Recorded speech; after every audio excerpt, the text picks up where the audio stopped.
pour cette deuxième intervention, j'avais envie qu'on se concentre davantage sur deux aspects qui sont évidemment fondamentaux dans les textes, c'est-à-dire que l'imaginaire à proprement parler que l'auteur crée avec le texte, avec le livre, hein, et que cet imaginaire, il est véhiculé par une langue tout à fait singulière qui est donc le style de l'auteur, c'est-à-dire le choix des mots, comment les choses s'agencent dans la page.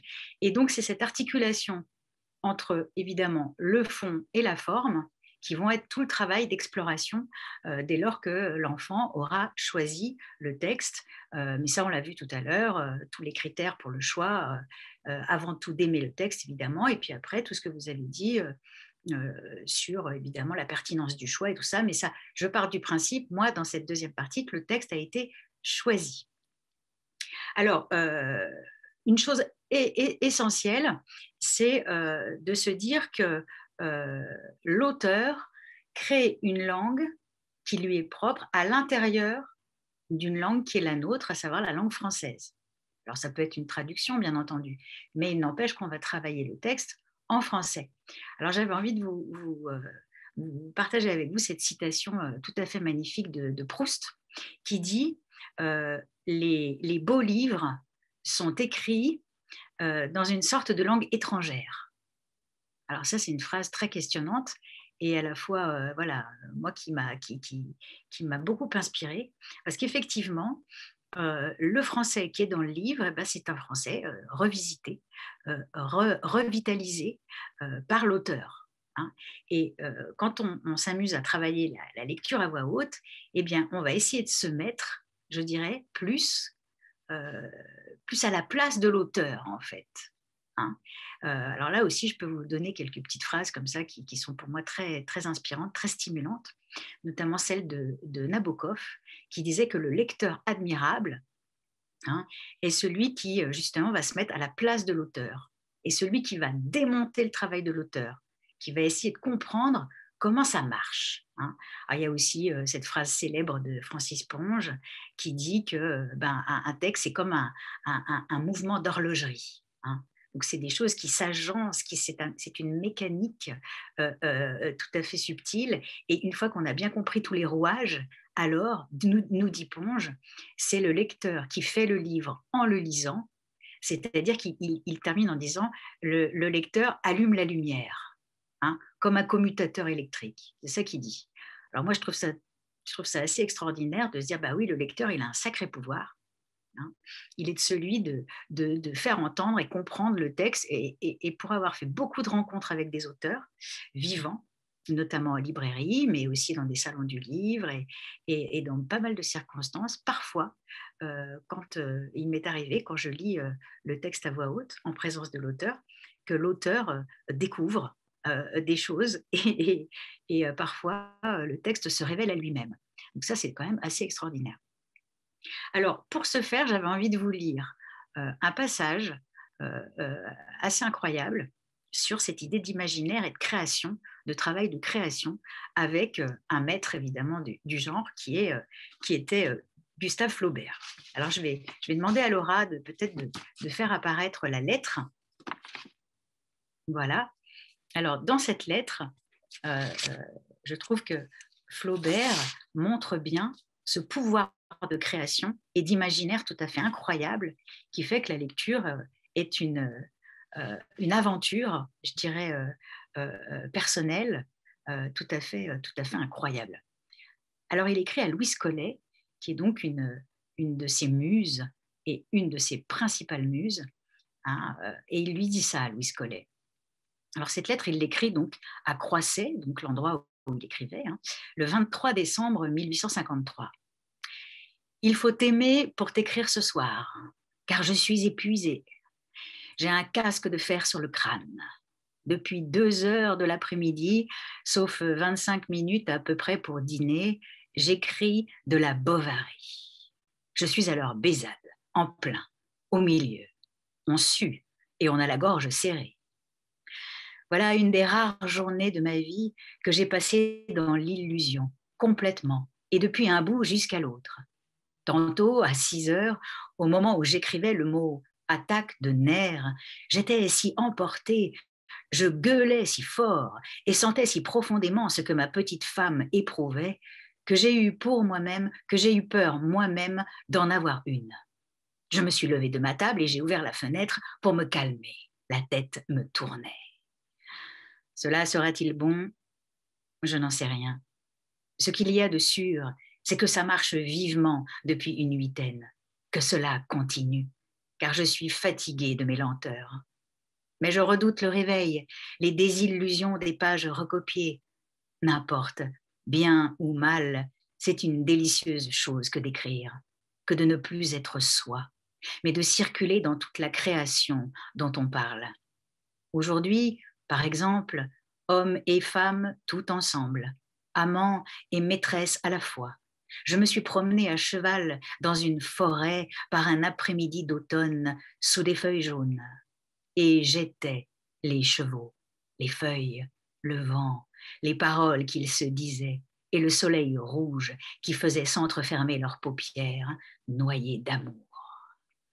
Voilà, vous lirez la suite, vous lirez la fin tranquillement sans moi. Voilà, j'avais envie de partager ce texte avec vous parce que je trouve que dans ce texte, vraiment, Gustave Flaubert nous montre que le travail du texte, c'est se mettre à la place de tout ce qui est dans le texte. Donc, quand les enfants lisent, décortiquent un texte, il faut déjà aussi qu'ils se disent qu'ils doivent être aussi présents dans les dialogues que dans la description. Hein, comme nous dit très bien Flaubert. J'étais aussi les chevaux, les feuilles, le vent. Donc, demandez aux enfants de faire un travail d'imaginaire aussi puissant au moment des dialogues ou quand il y a des personnages que sur ce qui est décrit dans le texte. Ça, c'est très, très important de se dire, je me balade dans toute la création de l'histoire hein, et j'essaye d'être présent partout. Alors, présent, j'ai envie de vous livrer cette étymologie que je trouve très, très belle. Donc, un homme tout à fait merveilleux qui est au 7e siècle, qui s'appelait Isidore de Séville. Et ce monsieur a écrit 2 livres énormes qui s'appellent les étymologies. Hein, en latin, ça fait juste étymologiae. Et dans ces 2 bouquins, il prend les mots, il les tire, comme il dit, il les tire par leurs racines. Et pour ce qui est du présent, il dit praesens quod prae sensibus, ce qui se traduit par le présent parce qu'il est près des sens. Alors, quand les enfants travaillent un texte, moi j'essaye toujours de leur dire, essayez d'être le plus au présent possible, hein, même si le texte évidemment est écrit au passé, hein, mais au moment où vous allez le lire, essayez de vous dire que ça se passe maintenant. C'est en train de se passer et essayez de sentir tout ce qui se passe, ce que vous voyez. S'il y a des sons, essayez de les entendre. S'il y a des goûts, parce que les personnages sont en train de manger quelque chose, essayez de sentir ce que ça peut faire dans la bouche. Et comme ça, essayez d'avoir un rapport qui soit le plus sensuel avec ce que raconte le texte. Donc, développer son imaginaire avec ces 5 sens pour trouver ce que Francis Ponge appelait notre 6e sens, qui serait le sens de la formulation du verbe. Voilà ce qu'il disait. Hein. Et là, ça nous ramène évidemment au commencement était le verbe. Hein. À toutes ces choses-là, ou encore une autre phrase qu'on peut trouver dans la Bible qui dit « et ils virent la voix ». Et la voix, c'est V-O-I-X. Hein. Donc, c'est tout ça qu'il faut essayer de réveiller, cette attention-là avec les enfants, parce que c'est ça qui va faire que quand l'enfant va lire le livre, il va trimballer tout un monde avec lui. Et c'est ce monde-là, quand on lit à voix haute, c'est dans ce monde-là qu'on a envie d'emmener les gens. Donc, plus on aura une vision et une sensation d'être en familiarité avec le texte, plus on va pouvoir embarquer son public. Alors pour ça, je vais prendre un exemple. Alors je vous parle de Francis Ponge, hein, qui est un poète que j'aime infiniment. Et si aujourd'hui je vais avoir plutôt tendance à m'intéresser à la poésie, c'est aussi parce que dans le cadre de cet après-midi, hein, j'ai un petit peu de temps, mais pas beaucoup. Donc avec la poésie, on peut plus facilement je peux plus facilement vous montrer des choses, hein. Donc là, on va regarder de plus près un texte de Francis Ponge, justement, qui s'appelle Le cheval. Alors, c'est un extrait, évidemment, hein, mais voilà, j'avais envie de vous montrer comment je travaillerais ce texte si je devais le travailler avec des enfants. Alors, la première phrase, déjà, je leur dirais aux enfants, euh, la première phrase, toujours s'intéresser à cette première phrase et se dire, posons-la, cette première phrase, le plus simplement du monde, comme si hein, on présente, comme si on présentait quelqu'un. Alors, cette première phrase nous dit quoi? Elle nous dit le cheval. Alors, il faut déjà prendre le temps de le voir, ce cheval. On ne sait pas comment il est pour le moment. On a tous une image mentale du cheval, chacun la sienne. Virgule, le cheval, grand, nerveux, est aérophage. Donc là, on a une première phrase qui s'articule en 3 moments, avec ces 2 virgules et ce point. Déjà, on a une image, j'ai envie de dire, visuelle, 3 morceaux comme ça. Et évidemment, ce qu'on a vu dans ma première petite intervention, sur ce rapport au choix des lettres, au choix des mots. Essayez de les sentir dans sa bouche déjà. Le cheval, sentir l'énergie contenue dans les mots. Le cheval, c'est un nom commun. Grand, nerveux, 2 adjectifs, un verbe, est. Et pour terminer, un adjectif à nouveau, aérophage. Alors déjà, prendre conscience de tout ça, de cette lecture littérale, c'est-à-dire de cette appréhension de la phrase avec les lettres qui composent les mots, sentir toute l'énergie contenue dans les mots, et ensuite voir comment, évidemment, ils s'articulent entre eux. Et là, on arrive déjà tout de suite à la ponctuation. Cette ponctuation, elle est extrêmement importante parce qu'elle articule la pensée. Là, il n'y a pas de règle.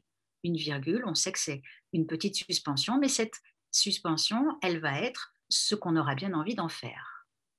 Là, on est au début, donc je pense que ces virgules, il faut qu'elles soient bien posées. Le cheval, grand nerveux, est aérophage. Point. Ensuite, qu'est-ce qu'il fait Francis Ponge? À partir de cette première phrase, de cette, hein, cette ouverture comme ça, hein, il précise sa pensée. Sensible au plus haut point. Il nous a dit quoi, Ponge, juste avant? Grand nerveux. Là, il précise sa pensée. Sensible au plus haut point, virgule. Et là, vous allez voir dans le choix des mots, il serre les mâchoires, retient sa respiration. Vous voyez, 2 virgules pour montrer toute la tension hein, de ce cheval qui est nerveux et tout d'un coup la libération. Et là, il n'y a plus de virgule.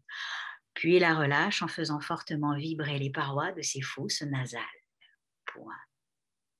Donc vous voyez, il y a sensible au plus haut point, le S, qui est une consonne où il y a de la tension, sensible au plus haut point. Il serre les mâchoires, là à nouveau un S, retient sa respiration, à nouveau un S, et aussi des R. Donc vous voyez, on peut à la fois travailler à partir du son des mots, sentir que ces mots ont été choisis par un auteur, par quelqu'un qui sait de quoi il parle, hein, et sentir que la phrase s'articule, elle aussi, pour faire passer véritablement une idée. Donc, on a une alliance permanente entre le son et le sens, entre le fond et la forme. Et c'est à ça qu'on reconnaît, évidemment, les bons textes. On continue. Voir aussi pourquoi le noble animal, virgule, qui ne se nourrit que d'air et que d'herbe, là aussi, suspension, résolution, ne produit que des brioches de paille et des paix tonitruants et parfumés. Et là, il précise encore sa pensée avec une phrase courte, des tonitruismes parfumés. Et voilà, vous avez une première partie. Le texte s'articule en 2 parties. Jusqu'à tonitruisme parfumé, c'est une première idée. Et vous voyez la longueur des phrases, comment ça s'articule, les virgules, les points, le choix des lettres, le choix des mots, et comment la phrase a sa dynamique propre.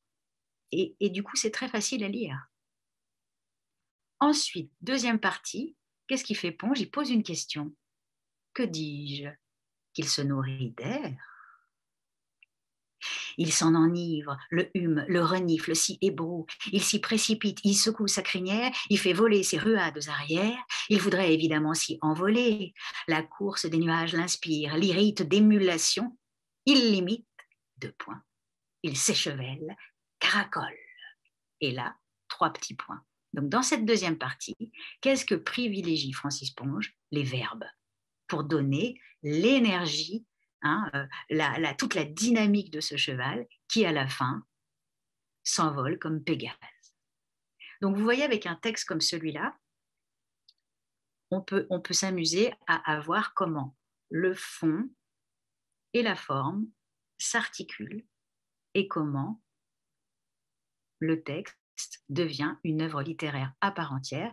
Et de cette œuvre écrite, on va en faire un objet sonore avec évidemment toutes ces mesures, avec les respirations, avec les dynamiques. Et tout ça, vous voyez, c'est comme ça en tout cas, c'est comme ça que j'ai envie de vous transmettre cet art de la lecture à voix haute.